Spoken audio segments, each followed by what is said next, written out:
دیکھیے جی، ان کی اگر اسینٹ سے آرڈیننس جاری ہی نہیں ہوا، جب ان کی مرضی ہی اس میں شامل نہیں ہے، تو اس کے بغیر تو کوئی آرڈیننس جاری نہیں ہو سکتا نا. یہ تو شدید آئین کی خلاف ورزی ہے. یہ تو حکومت کو سوچنا چاہیے کہ کس قسم کی حرکتیں کر رہی ہیں. پیپلز پارٹی اس اتحاد کو لے کر کیا سمجھتی ہے؟ دیکھیے، پیپلز پارٹی اتحادی ضرور ہے، لیکن اگر کوئی غیر آئینی اقدام حکومت اٹھائے گی تو اس میں تو پیپلز پارٹی ساتھ نہیں دے گی نا. آرڈیننس اگر جاری کرنا ہے تو پریزیڈنٹ کی ایکسپلسٹ اسینٹ کے ساتھ ہوتا ہے. یہاں پر تو ان کی اسینٹ کے بغیر ہوا ہے. یہ تو پاکستان کی لیجسلیٹو تاریخ میں پہلی بار ایسا وائلیشن ہوئی ہے. اس کو تو پیپلز پارٹی ایکسیپٹ نہیں کرے گی نا. تو اس قسم کے اگر کام حکومت کرے گی تو پھر یہی ہوگا کہ پیپلز پارٹی ان کا ساتھ نہیں دے سکتی. صدر لاعلم ہے اس بل سے؟ دیکھیے جی، ان کی اگر اسینٹ سے آرڈیننس جاری ہی نہیں ہوا، جب ان کی مرضی ہی اس میں شامل نہیں ہے، تو اس کے بغیر تو کوئی آرڈیننس جاری نہیں ہو سکتا نا. یہ تو شدید آئین کی خلاف ورزی ہے. یہ تو حکومت کو سوچنا چاہیے کہ کس قسم کی حرکتیں کر رہی ہیں.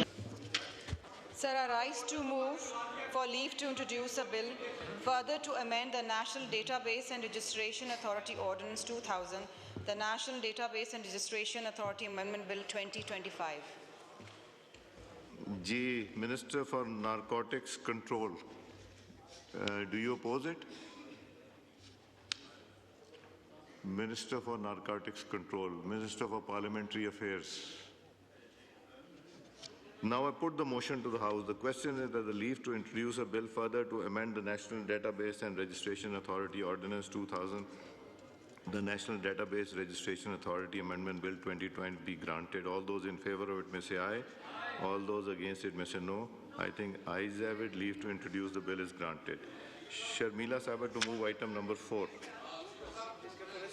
Sir, I rise to introduce Sharmila Sahaba, salient features بتا دیجیے ذرا اس کے.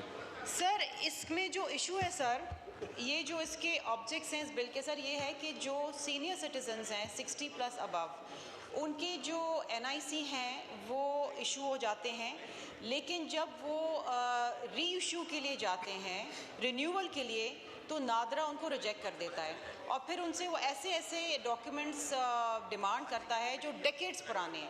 سر، اس میں بہت سارے ایسے جینوئن کیسز ہیں جو سفر کرتے ہیں. سر، اس کا ہم نے تھوڑا سا پروسیجر میں کہا ہے کہ تھوڑا سا اگر ہم آلٹرنیٹیو دے دیں کہ جہاں پر یہ سینئر سٹیزنز کو تکلیف نہ ہو، کیونکہ سر پری پارٹیشن سے پہلے اور 1976 سے پہلے اگر جو ڈاکیومنٹس مانگتے ہیں سر، بہت سے لوگوں کے پاس وہ نہیں اویلیبل ہوتے ہیں.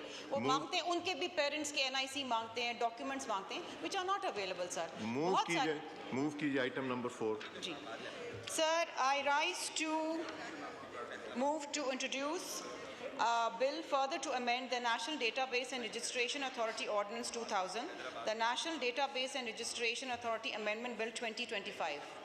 The bill in question stands introduced. جی اسد صاحب، اسد کیسر صاحب، آپ یہ نادرا کے اوپر بات کرنا چاہتے تھے، وہ ہو گیا انٹروڈیوس ہو گیا بل نادرا کے اوپر. کھولیں اسد. جی، میں نے ایک یہاں پرائیویٹ ممبر بل کے ایک بل پیش کیا تھا جو آرمی کورٹس کے اپیل کے حوالے سے تھی. اس کے تقریباً یہ 3-4 مہینے ہو گئے، پتہ نہیں لگ رہا کہ اس کی کیا سٹیٹس ہے، حکومت اس کے بارے کیا رسپانس کر رہی ہے اس وقت. تو اس کے بارے میں پوچھنا چاہتا تھا کہ اس کی کوئی وضاحت ہو جائے، کیونکہ اس وقت جو ملٹری کورٹ کی وجہ سے جو ہمارے لوگ جیل میں ہیں ان کے پاس اپیل کا حق نہیں ہے، اس کا قانونی حق ہے کہ اس کو قانونی حق ملے. اس لیے میں ریکویسٹ کر رہا تھا کہ آپ رولنگ دے کے اس کی سٹیٹس معلوم کریں کیا پوزیشن ہے. اس کو نیکسٹ پرائیویٹ ممبرز ڈے پہ دے. نور عالم صاحب، آپ اس پہ بات کرنا چاہ رہے تھے آئی ڈی کارڈ کے اوپر. شکریہ جناب اسپیکر. آنریبل اسپیکر صاحب، انہوں نے جو بل وہ کیا ہے نادرا کا، کیا سر میں اب آج کل تو یہ ہو رہا ہے کہ ممبر نیشنل اسمبلیز کے CNIC، یعنی میں خود نور عالم